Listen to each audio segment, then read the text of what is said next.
유럽 외교촌의 조용한 밤. 그곳에서 말없이 모든 것을 지켜낸 존재가 있었습니다. 겉으로는 작고 평범해 보였던 그 존재. 하지만 위기의 순간 그는 누구보다 빠르게 움직였고 누구보다 강하게 가족을 지켜냈습니다. 이 이야기는 한국에서 온 작은 개, 그리고 한 가족의 믿음과 사랑을 바꾼 기적에 대한 기록입니다. 유럽 중심의 외교 도시. 이곳은 세계 각국의 외교관들이 모여 사는 말 그대로 글로벌 신경전의 중심지입니다. 독일 외교부 소속인 엘레나 슈미트도 이곳에 새로 부임해 조카 안나와 함께 거주하게 됐어요. 겉으로는 평화롭고 정제된 분위기지만 정작 저는 낯선 불안감을 떨쳐낼 수 없었습니다. 안나의 부모님은 의료봉사단으로 아프리카에 가셨고 저는 1년간 이 아이를 돌보기로 했어요. 처음엔 모든 게 평화로웠죠.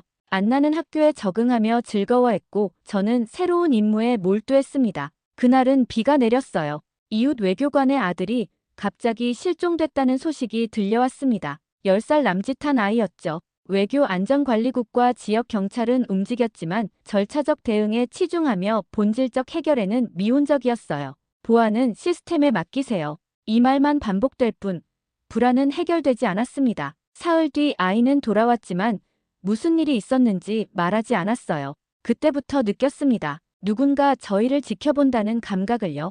엘레나, 창문 밖에 누가 있어? 안나의 목소리가 떨렸습니다. 창가에는 아무도 없었지만 젖은 발자국만이 선명했어요. 독일에서 가져온 첨단 감시 시스템을 설치하고 안나에게도 야간 외출 금지를 명령했습니다. 외교관으로서 조카를 보호할 책임감이 무겁게 다가왔어요. 조용한 골목, 낯선 그림자, 창문 아래 남겨진 낯선 포장지까지. 아무리 감정을 배제하려 해도 위협은 현실이었습니다. 누군가 우리를 지켜보고 있다는 감각이 점점 더 선명해졌어요. 출근길, 누군가 저를 미행한다는 느낌이 들었습니다. 뒤돌아보면 아무도 없었지만 직감이 속삭였어요. 위험해. 경찰에 신고했지만 돌아온 건 지루한 대답뿐이었습니다. 증거가 부족합니다. 더 지켜봐야겠네요. 집에 돌아와 안나를 꼭 안았어요. 어린 조카의 눈에 비친 공포가 저를 무력하게 만들었습니다. 유럽의 정교한 외교 시스템 속에서도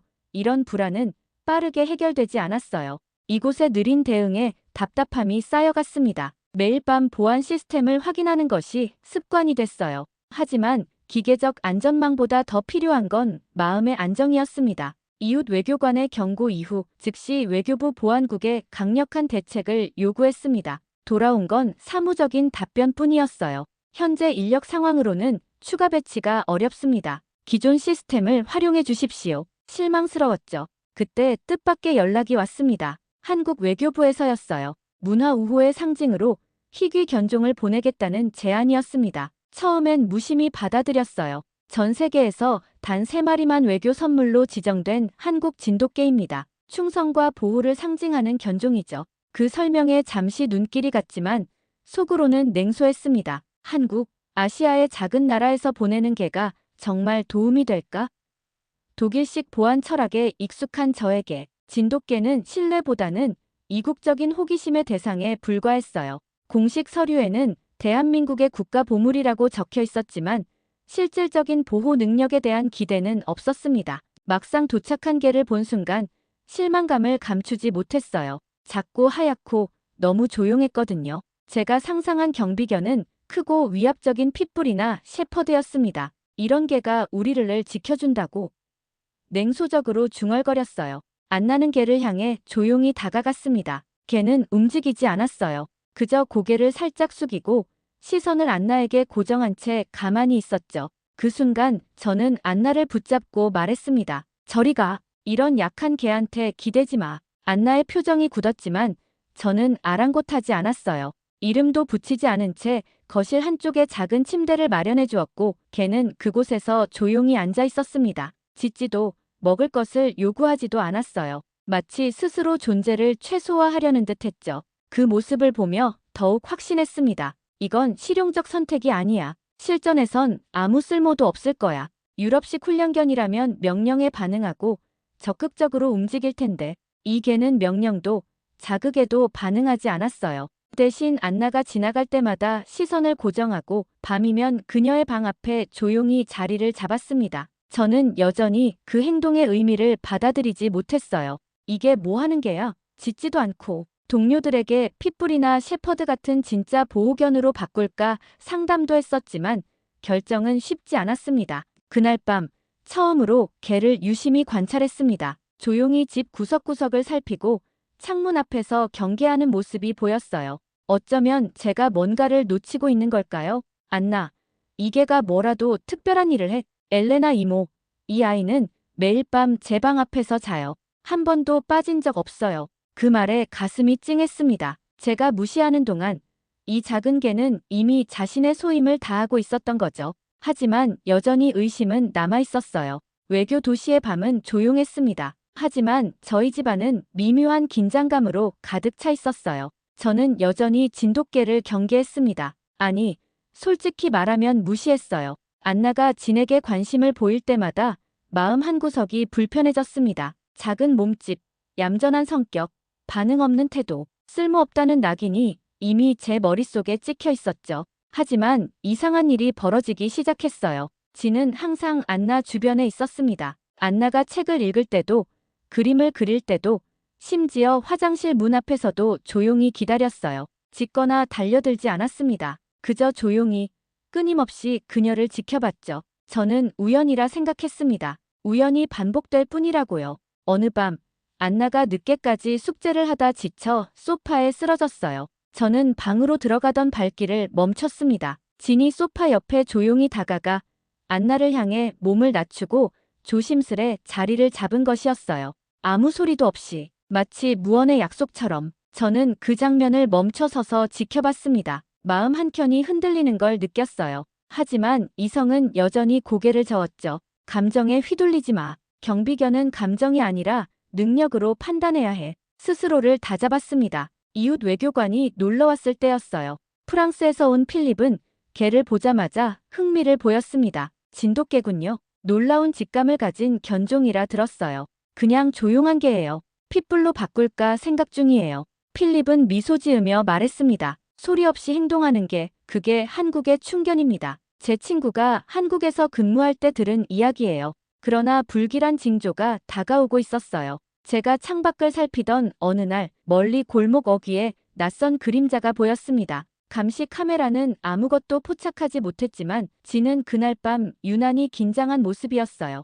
꼬리를 단단히 내리고 창문 쪽으로 몸을 고정한 채 미동도 하지 않았습니다. 저는 보안 시스템이 오작동하는 걸 보며 짜증을 냈지만 진의 변화를 대수롭지 않게 넘겼어요.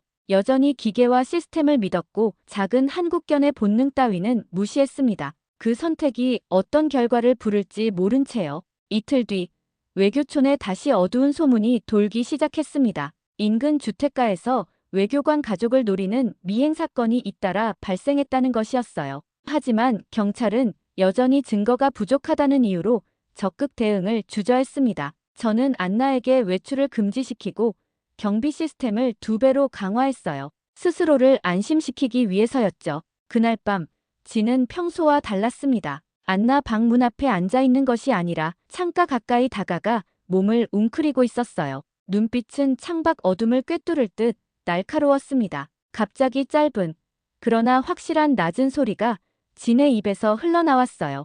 으르릉. 저는 책을 읽던 손을 멈추고 고개를 들었습니다. 진이 이런 소리를 내는 것은 처음이었어요. 호기심에 CCTV를 확인했습니다. 화면에는 텅 빈 골목만이 보였어요. 아무것도 없는 곳을 향해 진이 으르렁거리는 모습이 의아했습니다.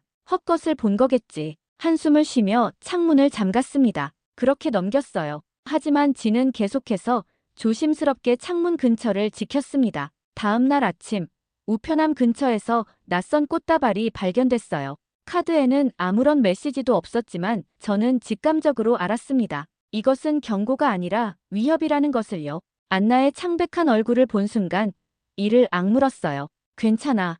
아무 일 없을 거야. 그렇게 말했지만 스스로도 믿지 못했습니다. 즉시 경찰에 신고했지만 돌아온 답변은 여전했어요. 증거가 부족합니다. 발자국만으로는. 분노가 치밀었습니다. 아이의 안전이 걸린 문제인데 이렇게 무심한 대응이라니요. 집으로 돌아오는 길, 이웃 스웨덴 외교관이 말을 걸었어요. 진돗개를 키우시나 봐요. 한국에선 이런 개가 마당을 지킨다더군요. 감각이 예민해서 보안 시스템보다 위협을 먼저 감지한다고 해요.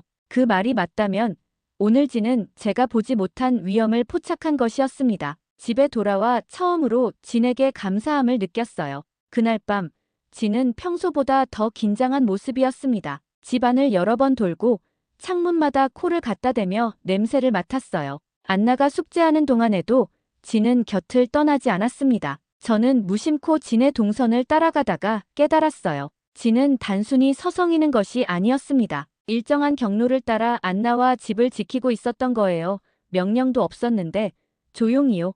다음 날부터 진의 행동에 더 많은 관심을 기울였습니다. 특히 창밖을 바라보거나 귀를 세울 때면 즉시 주변을 살폈어요. 점점 신뢰가 쌓여갔습니다. 어쩌면 이 조용한 개야말로 우리에게 필요한 보호자일지도 모른다는 생각이 들었어요. 매일 밤 잠들기 전 진의 하얀 모습을 확인하는 게 습관이 됐습니다. 그 존재만으로 안심이 되었어요. 말없는 충성, 조용한 헌신 이런 게 한국식 보호였나 봅니다. 꽃다발 사건 이후 저는 안나를 더욱 철저히 보호했습니다. 학교 등하교를 직접 챙기고 집안의 모든 창문과 문에 이중 잠금 장치를 설치했어요. 하지만 점점 느끼기 시작했습니다. 시스템이 아무리 완벽해도 진짜 불안은 사라지지 않는다는 것을요. 진은 달라졌습니다. 안나가 집에 돌아오면 가장 먼저 창가로 달려가 주변을 살폈고 집안을 빠르게 순찰한 후 안나 옆에 자리를 잡았어요. 하루에도 몇 번씩 반복되던 이 행동은 마치 숨 쉬는 것처럼 자연스러웠습니다. 저는 여전히 진을 인정하고 싶지 않았어요. 그러나 점점 무시할 수 없는 무언가가 진에게서 느껴졌습니다. 어느 저녁 안나가 학교에서 울면서 돌아왔어요. 이모, 학교 가는 길에 누가 절 계속 따라오는 것 같아요. 무서워요. 가슴이 철렁 내려앉았습니다. 제 불안이 현실이 된 순간이었어요. 안나를 꼭 안아주었지만 제 손도 떨리고 있었습니다. 그때 진이 조용히 다가와 안나 옆에 눕더군요. 놀랍게도 안나의 흐느낌이 서서히 멈췄어요. 이 아이가 있으면 안심이 돼요. 이모. 진은 안나의 손을 핥으며 위로했습니다. 그 모습에 갑자기 제 눈시울이 뜨거워졌어요. 뭔가 말해야 할 것 같았지만 목이 메었습니다. 대신 진의 따뜻한 머리를 쓰다듬었어요. 그날 밤 진은 창가를 떠나지 않았습니다. 작은 몸이 긴장으로 굳어 있었고 창밖으로부터 안나를 가로막는 듯한 위치를 고수했어요. 저는 처음으로 진의 행동을 가볍게 넘기지 못했습니다. 창문 너머 어둠 속에서 어렴풋이 움직이는 그림자가 포착됐어요. 보안 카메라를 확인하던 중 이상한 그림자를 발견했습니다. 남자의 실루엣이 담장 근처를 서성이는 모습이었어요. CCTV는 여전히 아무것도 제대로 잡지 못했지만 진은 그 존재를 먼저 감지했습니다. 짧고 낮은 울음소리와 함께 진은 안나 앞에 몸을 세워 방패처럼 서 있었어요. 즉시 경찰에 신고했지만 도착하기까지 시간이 필요했습니다. 불안한 마음에 안나의 방으로 달려갔어요. 문을 열자마자 놀라운 광경을 목격했습니다. 진은 이미 안나의 침대 앞에 자리 잡고 문 쪽을 응시하고 있었어요. 침묵 속에서 그저 경계하는 모습이 왠지 강인해 보였습니다. 마치 내가 있으니 걱정 말라고 말하는 것 같았어요. 저는 느꼈습니다. 이 작은 개가 결코 무력한 존재가 아니라는 것을요. 진은 본능적으로 위험을 감지했고 주어진 어떤 명령도 없이 스스로 안나를 보호하고 있었습니다. 저는 혼란스러웠어요. 지금까지 신뢰했던 것은 시스템과 데이터였습니다. 그러나 진이 보여주는 건 말도 수치도 아닌 마음이었어요. 그리고 그 순간 깨달았습니다. 진은 안나를 위해서라면 자신의 목숨조차 내놓을 준비가 되어 있다는 것을요. 한국 대사관 직원의 말이 떠올랐어요. 말이 아니라 마음으로 반응하는 게 한국계의 충성입니다. 이제야 그 의미를 조금 이해할 수 있었습니다. 진은 화려한 말이나 행동으로 자신을 드러내지 않았어요. 그저 확고한 마음으로 우리 곁을 지킬 뿐이었죠. 그날 밤 처음으로 제대로 된 수면을 취했습니다. 진이 있어 안심이 됐거든요. 그날은 유난히 공기가 무거웠습니다. 저는 야간 근무로 집을 비워야 했고 안나는 진과 단둘이 집에 남게 되었어요. 출발하기 전 안나에게 몇 번이고 당부했습니다. 문 꼭 잠그고 낯선 사람 보이면 바로 경찰에 신고해. 알겠지? 안나는 고개를 끄덕였지만 눈빛은 불안했어요. 진은 이미 현관문 앞에 앉아 조용히 창밖을 살피고 있었습니다. 근무지로 향하는 길, 제 불안은 쉽게 가시지 않았어요. 휴게 시간마다 집 CCTV를 확인했지만 특별한 움직임은 없었습니다. 그러나 자정 무렵 안나에게서 문자가 도착했어요. 이모, 진이 창밖을 보고 으르렁거려요. 무서워요. 심장이 멎는 것 같았습니다. 즉시 안나에게 전화를 걸었어요. 절대 문 열지 마. 진 옆에 꼭 붙어 있어. 내가 곧 갈게. 저는 급히 상황을 설명하고 조퇴를 허락받은 뒤 차를 몰아 집으로 향했습니다. 핸들을 잡은 손이 땀에 젖어 있었어요. 집에 거의 도착했을 때 휴대폰 알림이 울렸습니다. 집 주변 CCTV에 움직임이 감지된 것이에요. 화면을 확인한 순간 저는 몸이 굳었습니다. 후드를 쓴 남자가 담장을 넘어 집 마당 안으로 들어오고 있었어요. 손에는 날카롭게 빛나는 무언가가 들려 있었습니다. 저는 더 속도를 냈어요. 하지만 동시에 집 안에서는 다른 일이 벌어지고 있었습니다. 침입자가 창문을 부수고 집 안으로 들어오려던 그 순간 진이 먼저 반응했어요.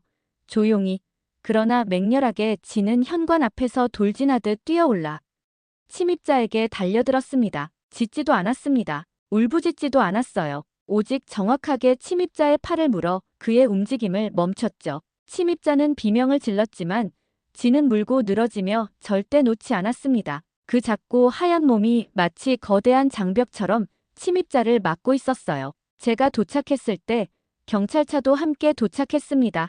집 안에는 이미 제압된 침입자와 여전히 침묵 속에 안나 옆을 지키고 있는 진이 있었어요. 알고 보니 그는 아동을 노리는 범죄자였습니다. 이미 2명의 외교관 자녀를 납치하려 시도했던 인물이었어요. 놀라운 건 진의 행동이었습니다. 침입자를 발견한 순간부터 경찰이 도착할 때까지 단 한 번도 놓지 않았다는 것이에요. 소리 없이 단호하게 자신의 임무를 완수한 거죠. 경찰은 놀라움을 감추지 못했습니다. 이런 체격의 개가 성인 남성을 제압하다니 놀랍네요. 제 마음은 감사함과 부끄러움으로 가득했습니다. 그동안 진을 얼마나 과소평가했는지 깨달았거든요. 겉모습만 보고 판단했던 제 오만함이 부끄러웠어요. 집 안으로 들어선 저는 순간 숨이 멎는 것 같았습니다. 거실 한가운데 안나는 담요를 둘러쓰고 떨고 있었고 그 옆에는 여전히 조용히 서 있는 진이 있었어요. 입가에 피가 조금 묻어 있었지만 눈빛은 조용하고 단단했습니다. 진은 안나를 등지고 혹시라도 남아있을지 모를 위협을 향해 몸을 고정하고 있었어요. 저는 안나를 끌어안으며 떨리는 손으로 진을 바라보았습니다. 그 작은 몸이 얼마나 용감했는지, 얼마나 단단했는지 이제야 가슴 깊이 깨달았어요. 침입자는 경찰에 의해 끌려가고 있었지만 만약 진이 없었다면 무슨 일이 벌어졌을지 상상만으로도 오싹했습니다. 그 순간 저는 더 이상 외교관도 이성적인 분석가도 아니었어요. 저는 단순히 조카를 지키지 못할 뻔한 무력한 보호자였습니다. 눈물이 왈칵 쏟아졌어요. 17년간 단 한 번도 눈물을 보이지 않았던 제가 그 하얀 작은 개 앞에 무릎을 꿇었습니다. 내가 보호해야 할 존재를 너한테 맡긴 채 미안해. 처음으로 진심 어린 사과를 했습니다. 진은 그저 조용히 제 손을 핥았어요. 비난도 자랑도 없었습니다. 그저 변함없는 충성만이 있었죠. 목욕을 시켜주며 상처를 확인했어요. 다행히 심각한 부상은 없었습니다. 깨끗해진 진을 안고 생각했어요. 진정한 보호는 명령이 아니라 마음에서 나온다는 것을요. 진은 그 누구도 시키지 않았지만 자신의 모든 것을 다해 안나를 지켰습니다. 안나는 저를 바라보다가 조심스럽게 말했어요. 이모, 진 이름 지어줄래요? 저는 눈물을 닦으며 미소 지었습니다. 조이, 그게 너의 이름이야. 우리의 진정한 수호자. 그날 밤 처음으로 조이를 제 침대에 함께 재웠어요. 더 이상 외국에서 온 낯선 개가 아니었습니다. 우리 가족이었죠. 아침에 눈을 떴을 때 조이는 이미 일어나 창밖을 바라보고 있었어요. 이제 그 모습이 든든하게 느껴졌습니다. 외교관으로서 많은 나라를 다녔지만 이렇게 마음을 내려놓은 적은 없었어요. 항상 경계하고 분석하고 판단했거든요. 하지만 조이 앞에서는 그런 가면을 벗을 수 있었습니다. 안나가 내려와 조이를 안았어요. 우리 셋은 처음으로 진짜 가족 같은 아침 식사를 했습니다. 제 마음의 벽이 무너지는 순간이었어요. 사건 이후 외교촌에는 큰 변화가 일어났습니다. 조이는 공식적으로 외교촌 명예보호견으로 인정받았어요. 여러 외교관들이 조이에 대해 물었고 한국 진돗개에 관심을 보이기 시작했습니다. 제 사무실 책상에는 이제 조이와 안나의 사진이 놓여 있어요. 동료들이 물을 때마다 자랑스럽게 이야기합니다. 이건 진돗개입니다. 한국의 충견이죠. 더 이상 겉모습으로 판단하지 않게 됐어요. 조이를 통해 배웠거든요. 진정한 가치는 내면에 있다는 것을요.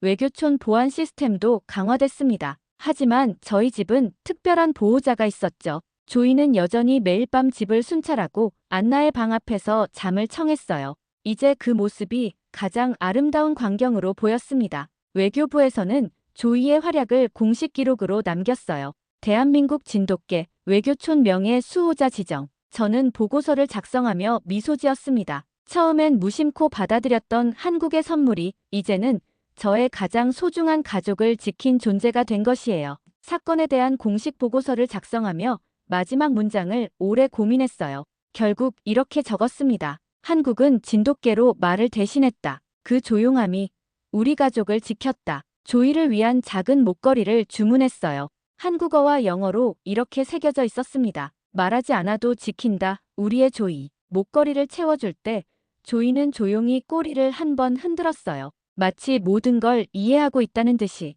어느 화창한 오후, 안나와 조이는 함께 공원을 산책했습니다. 안나는 조이에게 줄 특별한 간식을 손에 쥐고 있었고 조이는 옆을 지키며 조용히 발맞췄어요. 사람들은 그들의 모습을 바라보며 미소를 지었습니다. 아무 말도 하지 않았지만 모두가 알았어요. 저 작은 개가 그 가족을 지키기 위해 무엇을 했는지. 집으로 돌아온 후 저는 안나와 조이를 바라보며 속삭였습니다. 진짜 강함은 소리치는 게 아니야. 조용히 곁을 지키는 거야. 내가 가르쳐줬어, 조이. 오늘도 안나와 조이는 함께 공원을 산책합니다. 이제 제 시선은 다른 곳에 가 있어요. 보안 카메라나 잠금 장치가 아니라 그 둘의 행복한 모습에요. 저도 함께 걸으며 생각합니다. 말하지 않아도 지키는 힘. 그것이 조이가 우리에게 가르쳐준 한국의 정신이었습니다. 이제 저는 침묵을 두려워하지 않아요. 그 속에서 가장 강한 보호를 발견했으니까요. 외교관으로서 많은 것을 배웠지만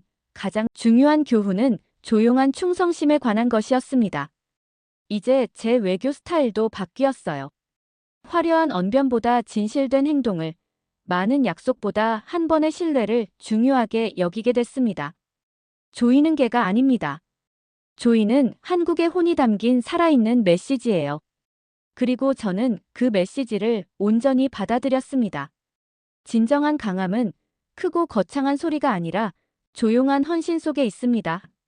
말하지 않아도 마음을 읽고 과시하지 않아도 행동으로 증명하는 것. 한국에서 온 진돗개 조이는 그렇게 한 가족을 지켰습니다. 그리고 우리 모두에게 가르쳐 주었습니다. 진짜 보호자는 말보다 행동으로 증명된다는 것을. 오늘도 어딘가에서 조용히 곁을 지키는 조이 같은 존재들에게 감사하며 이야기를 마칩니다. 함께 해주셔서 감사합니다.